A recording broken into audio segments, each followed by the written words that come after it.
Hey everybody, welcome to another episode of Reviewing Comics with me, your host, Alexander Turbin. Today we're going to be going over Farscape War Torn #1. Um, but before we get into that, I'd like to show you some of my own work. This is Random Access. It's a full-size, full-color comic book that I produce every month. It's an anthology that I do with a bunch of other artists. We're up to number 35, and it's me, Astor D, Jeremy Duncan, Gwedick, Jamie Barrows, Doug Roberts, Grimm, and an awesome cover by Paul Cortron. So there's really some fantastic artists, fantastic stories. You can get these at patreon.com/Alex Turbin, or you can go to the website Comics Creators Marketplace. There's actually an S, Comics Creators Marketplace.com, and there's all of these different artists and creators and their comics. And as always, I really truly appreciate your support. So Farscape War Torn. I was going to review some indie comics, some black and white indie comic, and then I was kind of looking at my collection and stuff, and then I saw Farscape, and I was like, I want to read Farscape. I don't think I read this when I first got it. I do have #2, I believe, and I think I have a few other Farscapes. I might have to check into those too. But as you guys know, I'm not a big fan of adaptations, and but this was actually pretty cool. But one of the biggest things is I really love Farscape. Farscape is an unusual thing for me because all while it was popular and while it was coming out on the Sci-Fi Network, I hated it. I hadn't actually watched it, but the special effects for me and the character design I just did not like, and I was just kind of disgusted by it. I am. I often say that I'll watch any sci-fi. I don't care what it is, any kind of sci-fi or fantasy or whatever. But that really is super not true. I will give something a chance, but if it doesn't reach my level of, it's not even so much the special effects. It's got to reach a certain amount of acting and story, because I love Doctor Who, the old Doctor Who's, and they didn't have really great special effects. They trash special effects, and I love them. So it's basically, but you have to invest yourself into the story, and you have to really dive into it and kind of just ignore all of that other stuff, all of the crappy special effects, and maybe it has some acting that is a little bit suspect or whatever. But that's really kind of what you have to do with Farscape. And I really didn't discover that until I had watched Battlestar Galactica. And really, it was Netflix. Streaming Netflix was a game changer for me. I don't know if it was for everybody, but they just had everything on there. And when you got done with the series or whatever, and you were looking for something else, they just threw it at you, and you're like, hey, I might as well try it. So I got into watching Farscape, and I found that I loved it. All those years that I was thinking that I wouldn't like this kind of thing, I really love it so much that I picked up the toys. Yes, I did get a one of these I got just to resell, because as you guys know, I am a reseller. But I can't remember, it was Zan. I think it was Zan. I think I got Crichton. As something to sell. And then I got Zan, and I'm like, screw it, I'm just going to keep them because I love them. So, and I'm also thinking of getting there's a Moya wooden ship, or I might make one. Anyway, all that cool stuff, all the Farscape stuff. I love the show, and so that's where our starting point for this. So it could either be a huge disappointment, or it can be a breath of fresh air, or it could be somewhere in between. War Torn 1 through 40. So there's 40 plus pages of this by Marv Wolfman, who is a Marvel writer. Robert Teraneshi is the pencils, and he's very good. Keith Aiken and Al Gordon are the inks. Jeremy Cox and Wildstorm FX are the colors. And so this has two storylines. I'm only going to focus on the first one. And so the thing is, this is almost a professional comic. It is a professional comic as far as I'm concerned. It's from DC. It's Wildstorm. It's Image. It's no longer Image. It's not an indie comic at this point. Image is your mainstream comic book creator with all kinds of editors, all kinds of, people putting their hands into the book and making sure it's done correctly. So I'm not going to talk about the art. The art is beautiful. It's very um, professional. It's very good. I will, dabble a little bit on talking about some of these things, like a lot of these, as you know, as I've talked about in adaptations before, when the artist gets too hung up on trying to get the characters to look so realistic and so much like the TV or movie that they're adapting it from, it becomes a little bit distracting. This, however, did not. But I still notice that there is a little bit of a stiffness to it because he tries so hard to. I mean, most of these images must be lifted right either from not trace, but certainly a lot of reference. It's amazing too that he's got these basic characters that are in the Farscape universe. Your John Crichton and your Jian and Chien and all of this stuff. And then you have these new characters, and they look imagey. They're like these super image. I don't know if this guy worked for Image at all, but he's your classic Image artist pretty much. So yeah, it's amazing that he got this realistic looking figures and stuff, and then he does these imagey figures along with it. It's not. It's not out of place. It's not unusual. It doesn't look wrong or bad or anything. It's just kind of funny to see these things kind of interconnected. So let's get into the storyline. So someplace out in the deep space, in the wilds. I'm not going to recap all of the Farscape lore and the Farscape universe and stuff. Let's just suffice to say they are lost in the kind of the backwater part of the universe, and they don't know exactly where they are. They're always looking for a space map or star charts or something like that to find where they are, so some of the characters can get back to what they were doing. They were all prisoners, and they stole a ship, and that's what they're doing. They're just kind of evading the police or the Star Police or whatever, and they're off in space and they're lost. So the uncharted territories, is that what they call it? I can't remember. So the writing is really spot on. John Crichton is doing his usual comparing everything to Earth kind of stuff because he's from Earth, obviously. Excuse me for not explaining that. But John Crichton uses a wormhole that he was sucked into, or he was testing some sort of new rocket ship on Earth. He's an astronaut. He gets sucked into a wormhole. He ends up in the space battle, and he ends up with these other characters, and they escape from the space battle on their prison ship, which is a living, breathing prison ship.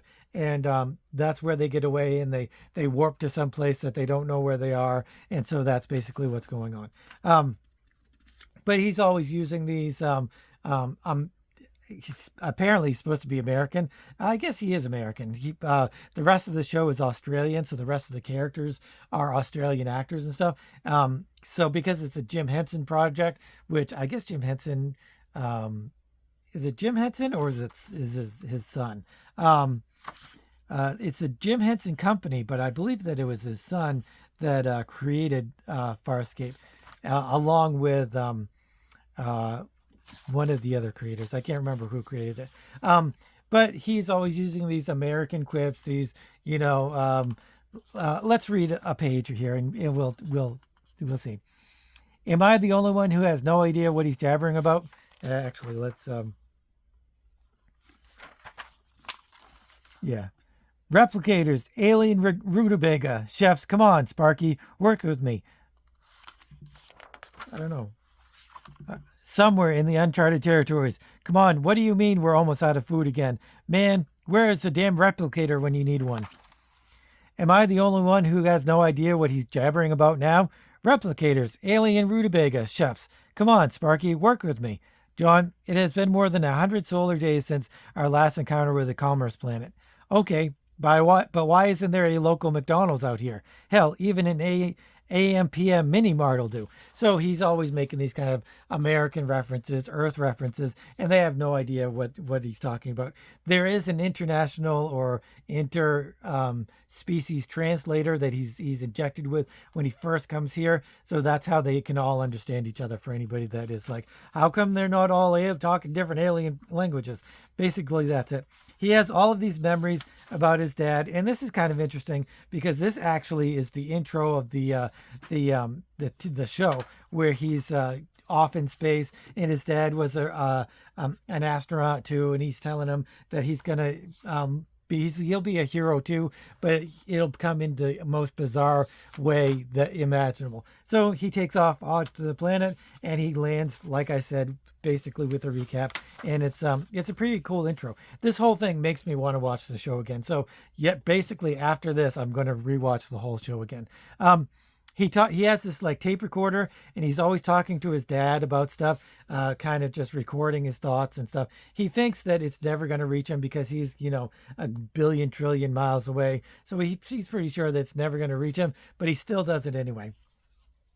It's horribly cold. There's always some sort of problem on the ship. They don't have food. They don't have heat. They don't have water.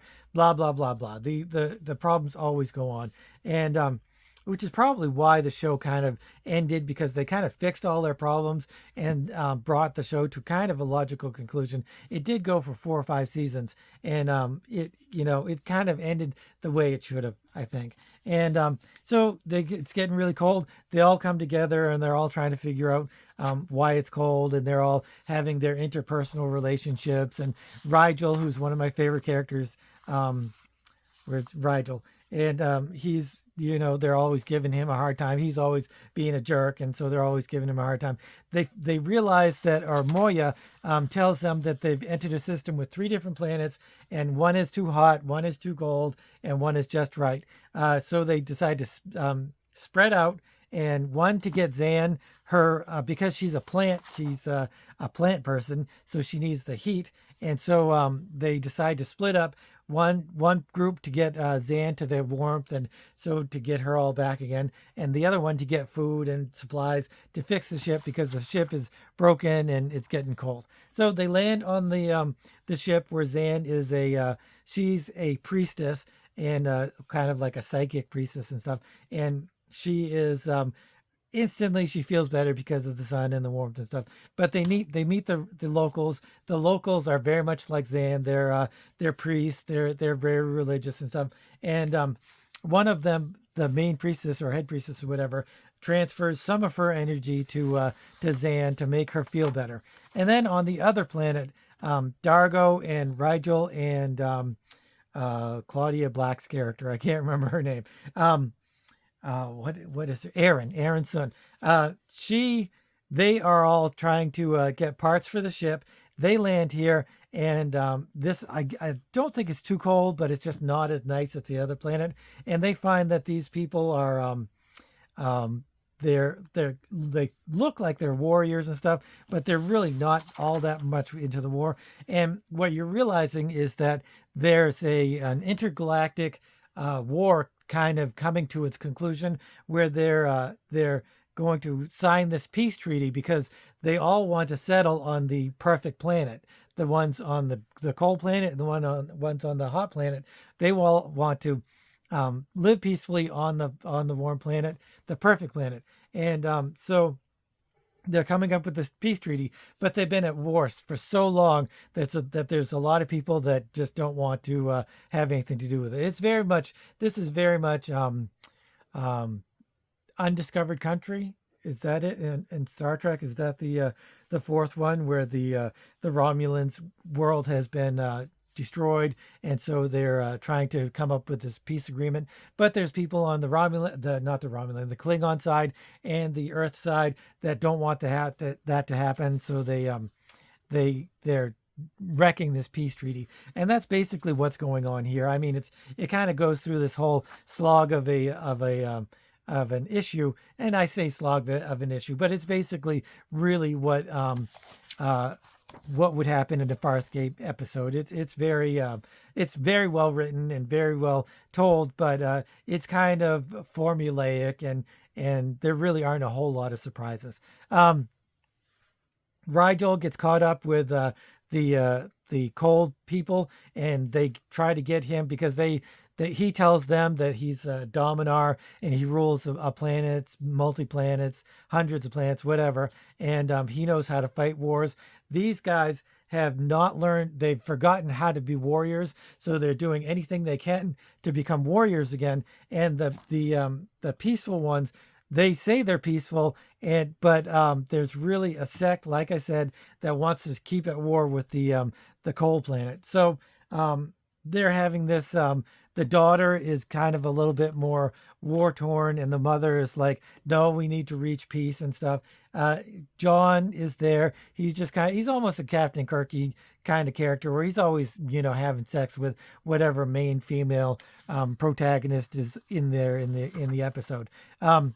But this is where they kind of discuss about where they each came from. Each race came from a different solar system, and basically they have the same kind of history where they were like enslaved, or they were downtrodden, and then they rose up, and then they fled to this. Like I said, one of the groups of people fled to the warm planet. One of them fled to the sun planet. So they kind of recount their story in that way, and they do the coal planet recounts it in another way. So then they kind of uh, John Crichton and they have like this big argument and stuff as to.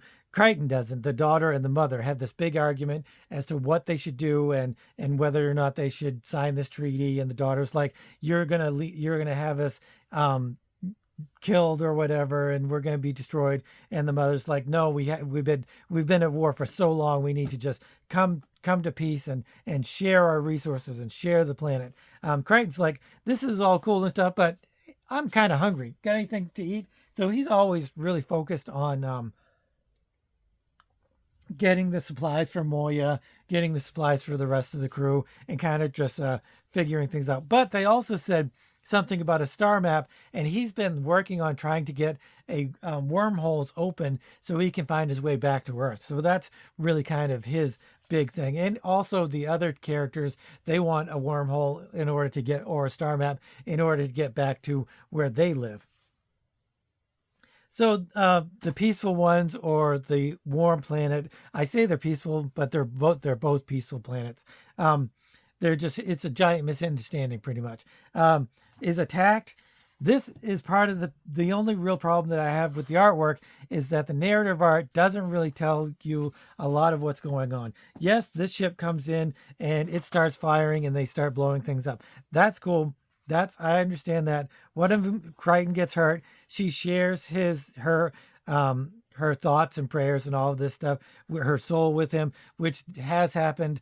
Some of my problem is that they have a lot of references to the show and the characteristics of the characters. Like Zan can't handle the cold, Aronson can't handle the heat. It's just their alien physiologies can't handle these kind of things. And Dargo's race, like if they get wounded, if their blood turns black or something like that, unless it's clear, then they can't heal and stuff like that. So they make references to that, which is kind of cool. But then they use these tropes that have been in the show already, like this healing through prayer, healing through soul bonding or whatever.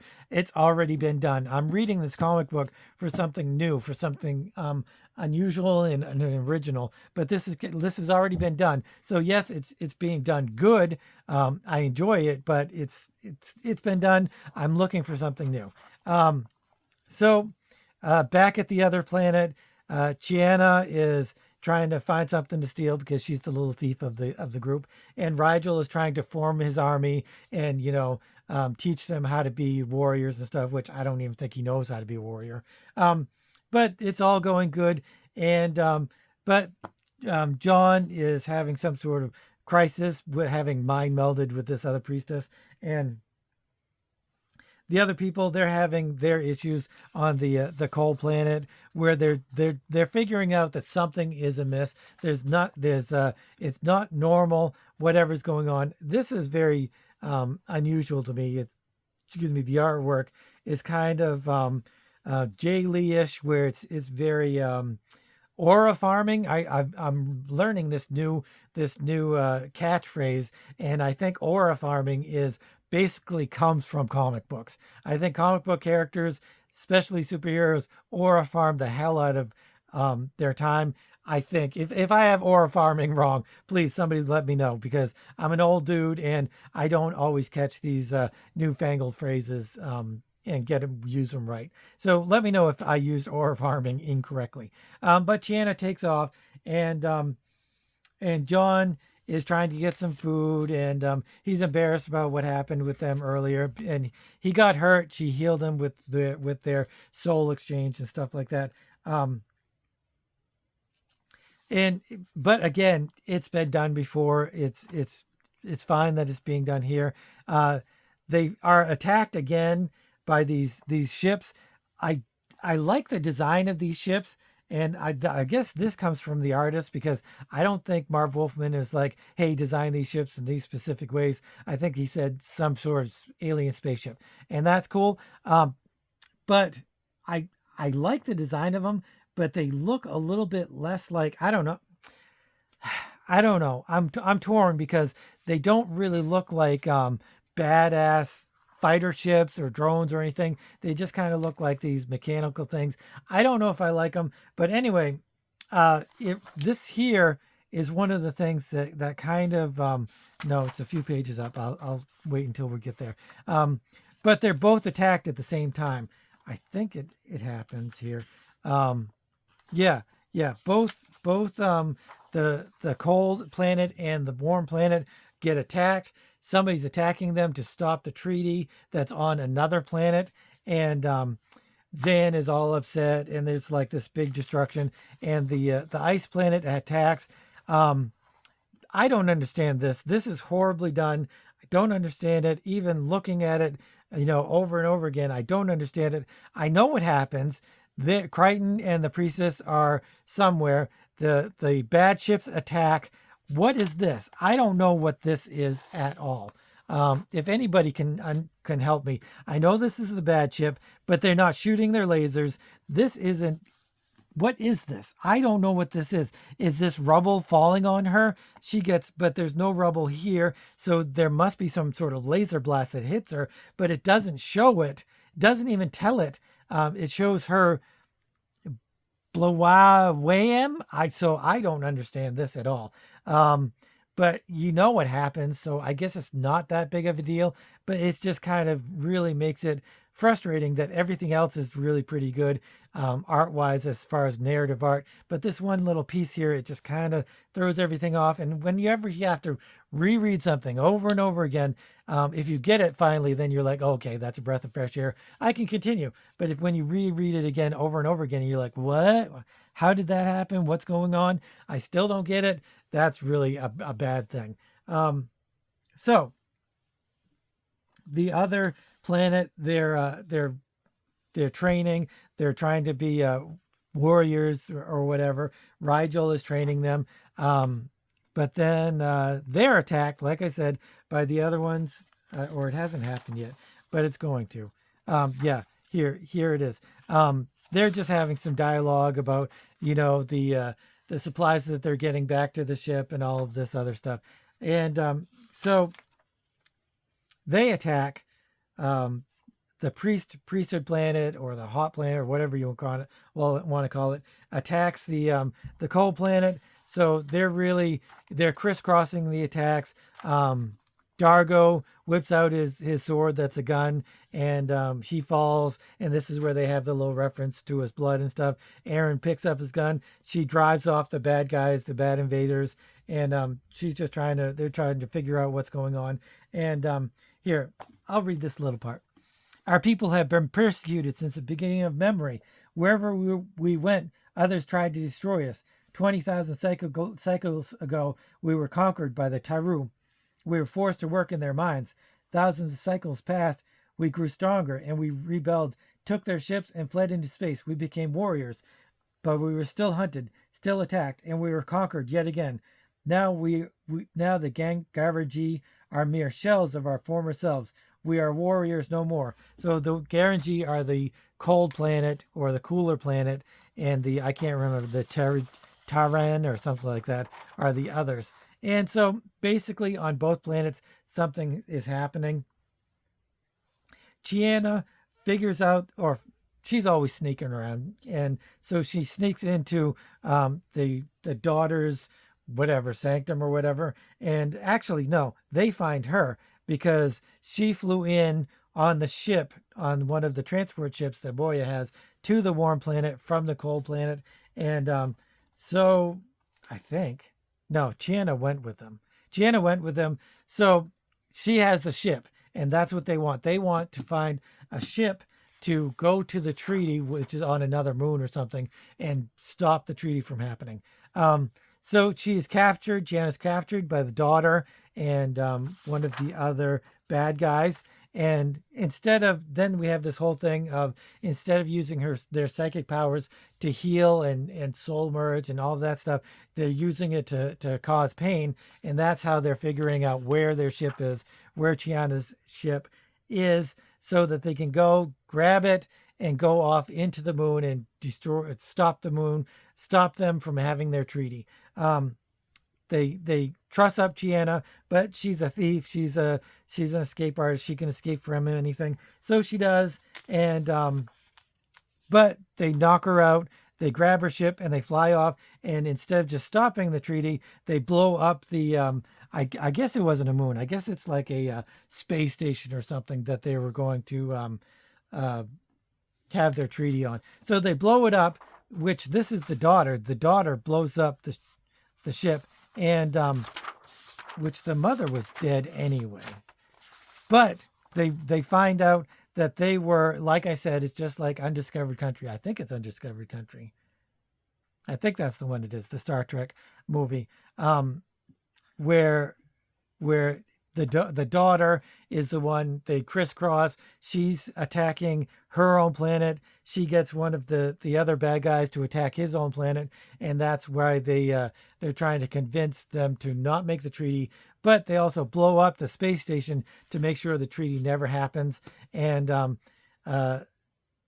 so she basically killed her mother, because she is the one that sent these drones or spaceships or whatever they were, and they happened to kill the mother. I don't know if she meant for that to happen, but it did anyway. And so anyway, to be continued. We don't know how it ends.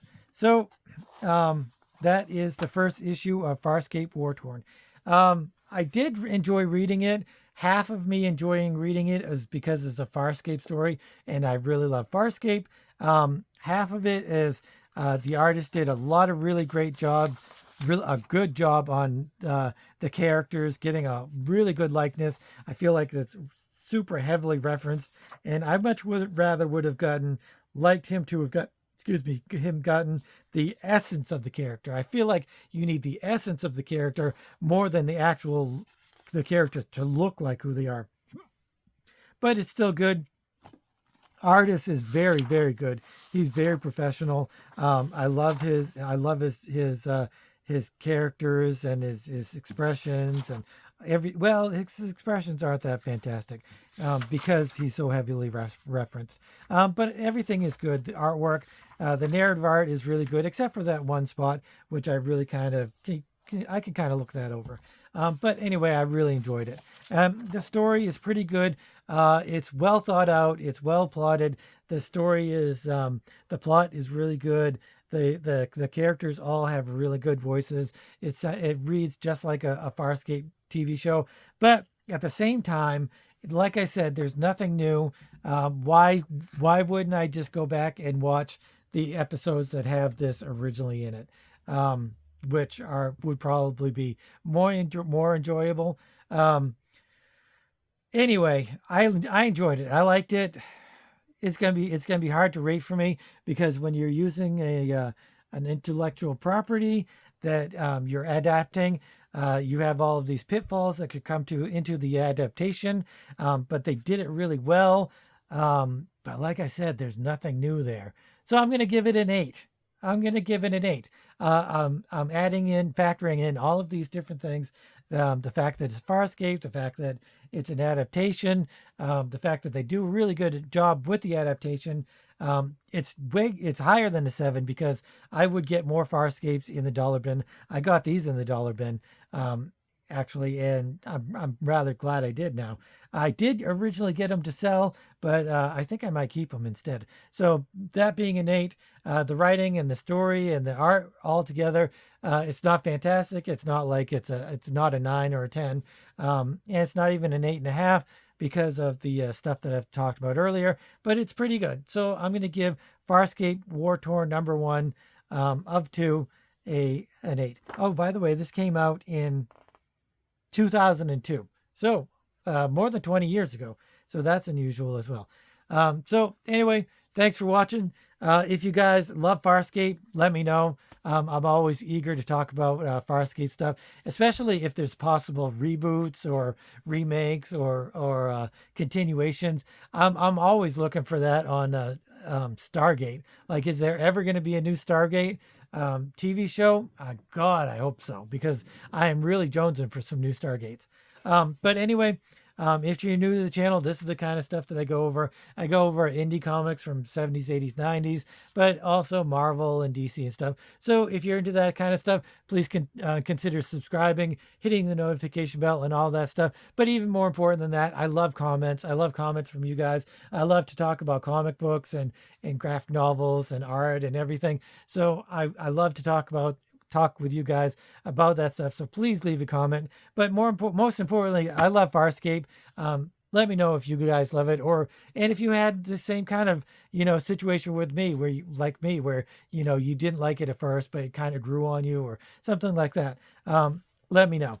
But anyway, thanks for watching, and as always, keep on creating.